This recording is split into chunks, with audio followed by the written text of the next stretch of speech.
Ассалаумағалейкум бәріне. Бүгін 25-ші сабақта айтқанымдай мына втулкаға резьба саламыз. Ол үшін мынау external thread деген сыртқы резьба деген опцияны таңдаймыз. Содан кейін 25 мм нормально, 25 мл қылып қоямыз. Миллиметр қойдық. Енді бұған біз хеликс дегенді қоямыз. Примерно 5 қойып. Содан кейін енді жерге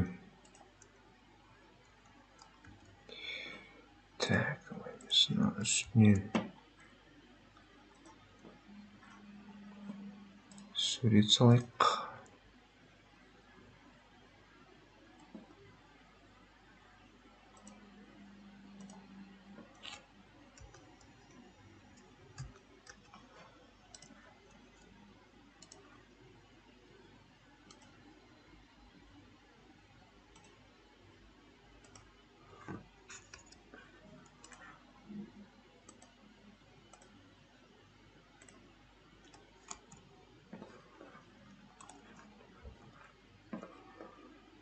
Енді мынау жұмыс істеу алаңын таңдайық.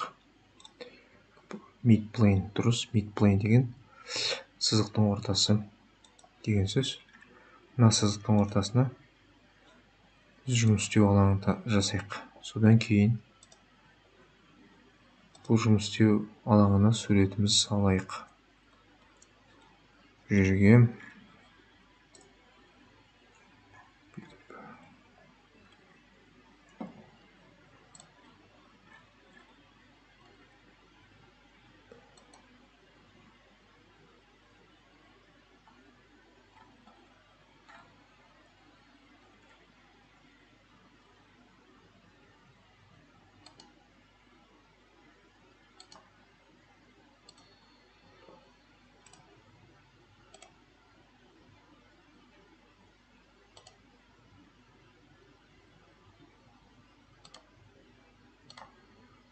тең қылайық. Equal'ды таңдадық. Так, енді swipe дегенді таңдайық. Үшбұрышымызды таңдайық. Содан кейін жолды таңдайық. Міне резьбамыз шыға келді. Енді мына жерге бір шпилька таңдайық.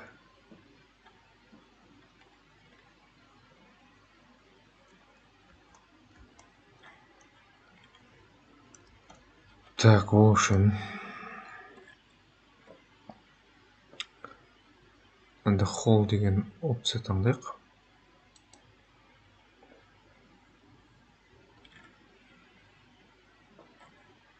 Так, hole емес. Так, скетч жасайық, скетч. Мынаның үстіне скетч жасайық. Жерге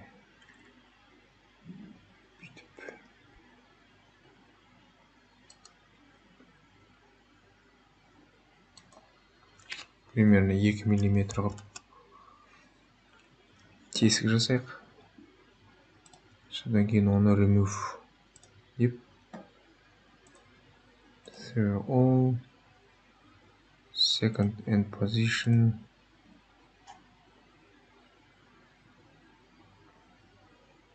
through all демек blind tick бәрін тесіп кетеді hepsi. Blind tick. Енді көрейік үстінен қарап қалай тескенімізді.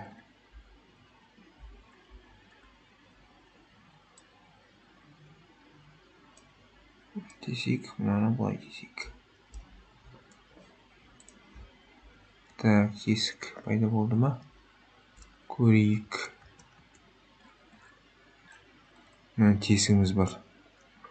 Енді мына жерге гайка, болт, содан кейін мына жерге тесікке шпилька кіргіземіз да. Мынау немізді амортизаторды қатайтамыз.